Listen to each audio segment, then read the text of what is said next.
Salt వేస్తున్నాం. Salt ఇప్పుడైతే అన్నం బియ్యంలో వస్తాం వల్ల ఇప్పుడైతే ఇప్పుడు ఇదేనబ్బా ఇది అన్నం వేస్తున్నాం. ఇది పసుపు వేస్తున్నాం. పసుపు బదులుగా మనం ఏం వేసుకుంటాం అంటే ఏరు తల్లి అవి వేసుకుంటాం. ఆ ఏరియా బదులుగా మనం పసుపు వేసుకుంటాం. ఇప్పుడు మిక్సింగ్ చేయాలి.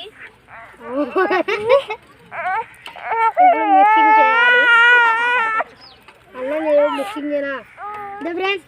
ఉప్పుది పసుపుది కారంది ఇది ఉప్పుది ఉప్పు లాడుతుంది. కరపాకు నూనె